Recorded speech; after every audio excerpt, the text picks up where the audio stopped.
Inspiring Nation.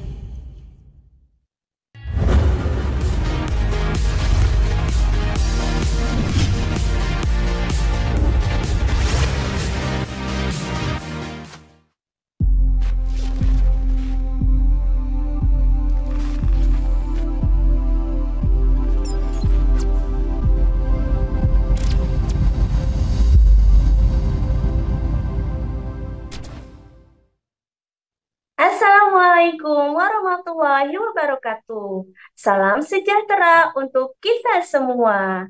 Halo Sobat Andi, selamat datang di kelas online Andi Academy bekerja sama dengan PGRI dan Ekoji Channel Academy.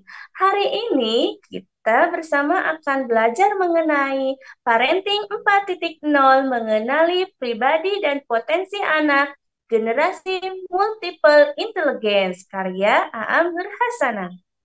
Parenting 4.0 adalah istilah yang mengacu pada pendekatan baru dalam mendidik dan mengasuh anak-anak di era digital dan teknologi informasi saat ini.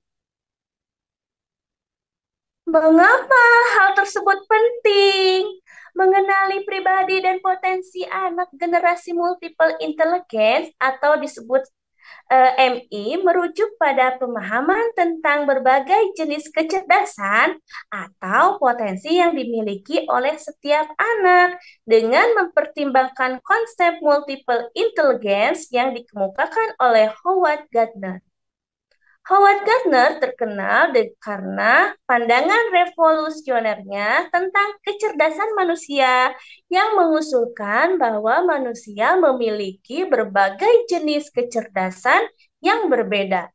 Bukan hanya satu jenis kecerdasan umum. Ia lahir pada tanggal 11 Juli 1943 di Amerika Serikat. Mengenali pribadi anak ini merujuk pada pemahaman mendalam tentang karakteristik, minat, preferensi, dan aspek kepribadian unik yang dimiliki oleh seorang anak.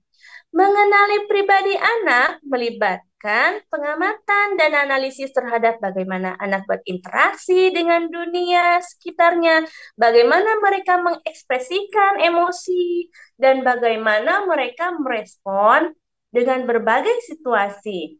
Sedangkan mengenali potensi anak generasi multiple intelligence ini berkaitan dengan mengidentifikasi dan memahami berbagai jenis kecerdasan atau potensi yang dimiliki oleh anak sesuai dengan teori multiple intelligence yang mengakui sebagai bentuk kecerdasan seperti ada kecerdasan verbal, kecerdasan matematis, kinestetik, musikal, visual, interpersonal, intrapersonal, dan naturalistik.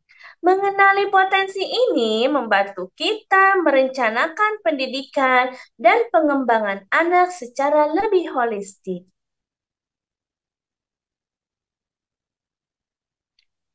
Kolaborasi dengan menggabungkan pemahaman tentang pribadi anak dan pemahaman tentang berbagai jenis kecerdasan dalam multiple intelligence, kita dapat memberikan dukungan yang lebih baik dalam mendukung perkembangan anak secara menyeluruh, memungkinkan mereka untuk tumbuh dan berkembang sesuai dengan potensi masing-masing dalam berbagai aspek kehidupan mereka. Howard membagi kecerdasan majemuk berdasarkan 9 komponen utama, yaitu yang pertama, kecerdasan linguistik adalah kemampuan untuk menyusun pikiran dengan jelas dan mampu mengungkapkannya melalui kata-kata seperti berbicara, membaca, atau menulis. Yang kedua, kecerdasan matematis logis adalah kemampuan untuk menangani bilangan dan perhitungan serta pola pemikiran logis dan ilmiah. Yang ketiga, kecerdasan visual berhubungan dengan kemampuan melihat suatu objek dengan detail.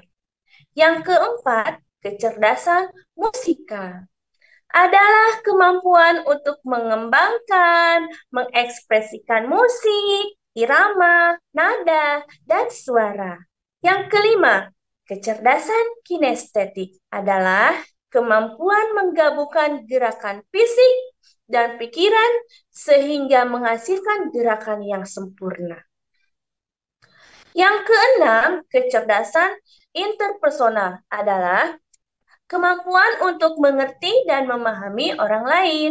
Yang ketujuh, kecerdasan intrapersonal adalah kemampuan yang berkaitan dengan pengetahuan akan diri sendiri dan bertanggung jawab atas kehidupan sendiri. Kedelapan, kecerdasan naturalis adalah kemampuan untuk mengerti alam lingkungan dengan baik, kemampuan untuk memahami dan menikmati alam, dan mengenali berbagai jenis flora, fauna, dan fenomena alam lainnya. Yang terakhir adalah kesembilan, kecerdasan spiritual adalah kemampuan untuk merasakan keberagaman atau macam-macam seseorang. Di sini terlihat ada beberapa contoh dari berbagai teori kecerdasan multiple intelligence yang 9 tadi. Interpersonal, musikal, verbal, logikal, matematik, dan yang lainnya. Menerapkan konsep kecerdasan majemuk multiple intelligence dapat dilakukan dengan yang pertama, pemahaman terhadap berbagai jenis kecerdasan. Ini mencakup kecerdasan perbalinguistik, logika matematis, visual ruang, kinestetik tubuh, musikal, interpersonal, intrapersonal, naturalistik, dan eksistensial. Dengan pemahaman yang lebih mendalam tentang jenis-jenis ini, Anda dapat mengidentifikasi kecerdasan utama seseorang. Yang kedua, evaluasi diri dan orang lain. Salah satu langkah awal adalah melakukan evaluasi diri atau membantu orang lain untuk mengevaluasi kecerdasan mereka. Ini bisa dilakukan melalui tes kecerdasan atau observasi diri. Ini akan membantu dalam menentukan jenis kecerdasan yang dominan pada individu. Ketiga, kustomisasi pembelajaran. Dalam konteks pendidikan, guru dan instruktur dapat mencoba mengkustomisasi metode pengajaran untuk mencakup berbagai jenis kecerdasan. Keempat, proyek pembelajaran berbasis kecerdasan. Menerapkan proyek pembelajaran yang memungkinkan untuk siswa untuk mengeksplorasi kecerdasan mereka yang dominan. Ini bisa berarti memberikan proyek berorientasi musik, seni, visual, atau aktivitas fisik tergantung pada jenis kecerdasan siswa tersebut. Yang kelima, promosi kolaborasi. Mendorong kolaborasi antar siswa dengan kecerdasan yang berbeda dapat menjadi cara yang efektif untuk memahami berbagai perspektif dan meningkatkan kemampuan sosial siswa. Keenam, pemberian pilihan. Memberikan siswa pilihan dalam metode pembelajaran ini, mereka dapat membantu mengeksplorasi kecerdasan mereka dengan lebih leluasa. Misalnya, memberikan siswa memilih cara untuk mengekspresikan pemahaman mereka, baik melalui kata-kata tertulis, baik berupa karya seni, atau proyek fisik. Yang ketujuh, pengembangan keterampilan. Setiap jenis kecerdasan dapat dikembangkan melalui latihan dan pengalaman. Oleh karena itu, penting untuk memberikan kesempatan kepada individu untuk terus mengembangkan berbagai jenis kecerdasan mereka sepanjang hidup. Kedelapan, pemantauan kemajuan. Penting untuk memantau kemajuan individu dalam mengembangkan berbagai jenis kecerdasan mereka. Ini dapat dilakukan melalui penilaian bekerja dan umpan balik. Kesembilan, promosi keseimbangan. Meskipun seseorang mungkin memiliki kecerdasan dominan tertentu, penting untuk mempromosikan pengembalian kecerdasan yang beragam.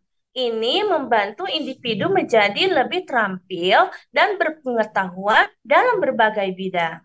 Yang terakhir ke-10 adalah dukungan orang tua dan lingkungan. Orang tua dan lingkungan sekitar juga memiliki peran penting dalam mendukung pengembangan berbagai jenis kecerdasan pada anak-anak. Mereka dapat memberikan akses ke berbagai aktivitas dan peluang yang memungkinkan anak untuk mengeksplorasi minat mereka. Lalu, bagaimana cara menerapkannya? Penerapan konsep kecerdasan majemuk dapat meningkatkan kualitas pendidikan dan pengembangan individu dengan lebih baik memahami potensi unik yang dimiliki oleh setiap individu. Hal ini juga dapat membantu individu meraih kesuksesan dalam berbagai aspek kehidupan mereka. Menerapkan konsep kecerdasan majemuk multiple intelligence dalam pendidikan dan pengembangan pribadi bisa menghadapi beberapa kendala. Yang pertama, misalnya kurangnya pemahaman. Solusinya adalah meningkatkan pemahaman tentang konsep multiple intelligence melalui pelatihan, literatur, dan pendidikan untuk guru, orang tua, dan praktisi pendidikan. Yang kedua, kurangnya sumber daya. Solusinya adalah mengidentifikasi cara untuk memanfaatkan sumber daya yang ada secara lebih efektif. Misalnya, memanfaatkan teknologi dan sumber daya daring untuk mengakomodasi berbagai jenis kecerdasan. Yang ketiga, perubahan kurikulum. Solusinya adalah melakukan perubahan bertahap dan berfokus pada pengembangan program yang dapat diimplementasikan secara efektif. Yang keempat, pokan yang tidak sesuai. Solusinya adalah mencoba memberikan kesempatan kepada semua siswa untuk mengembangkan berbagai jenis kecerdasan yang mereka miliki seiring berjalannya waktu. Yang kelima, kesadaran siswa. Solusinya adalah meningkatkan kesadaran siswa tentang kecerdasan mereka dan memberikan kesempatan bagi mereka untuk mengembangkannya. Yang keenam, kurangnya dukungan orang tua. Solusinya adalah melibatkan orang tua dalam pendekatan pendidikan anak mereka dan memberikan informasi yang membandai tentang konsep multiple intelligence. Jadi kalau misalnya anak suka musik, anak itu diberikan les musik. Kalau anak suka tari, itu mengembangkan latihan tari seperti itu. Jadi perlu dukungan dari kedua orang tua. Yang ketujuh, evaluasi dan umpan balik. Ini membantu dalam mengidentifikasi area yang perlu diperbaiki dan memastikan bahwa pendekatan multiple intelligence tetap relevan dan efektif. Nah, kadang orang tua memaksakan anak ini harus A, harus B, harus C, tetapi tidak melihat gitu ya potensi anaknya lebih kemana gitu. Dengan memberikan dukungan penuh dari orang tua kepada anak, insya Allah nanti potensi anak berkembang dengan sendirinya. Kesimpulannya, menerapkan konsep kecerdasan majemuk memerlukan tekad, kerjasama, dan kesabaran. Penting untuk memahami bahwa perubahan dalam pendidikan memerlukan waktu, tetapi dengan upaya yang konsisten, kita dapat menciptakan lingkungan pendidikan yang lebih inklusif dan mendukung perkembangan beragam jenis kecerdasan pada individu. Baik, Sobat Andi, demikian pemaparan yang dapat saya sampaikan hari ini mengenai Parenting 4.0, mengenali pribadi dan potensi anak generasi multiple intelijen. Semoga materi yang saya sampaikan bisa bermanfaat dan menambah wawasan kita sebagai pendidik generasi muda bangsa ini. Akhir kata, sampai bertemu di konten-konten selanjutnya. Wassalamualaikum warahmatullahi wabarakatuh.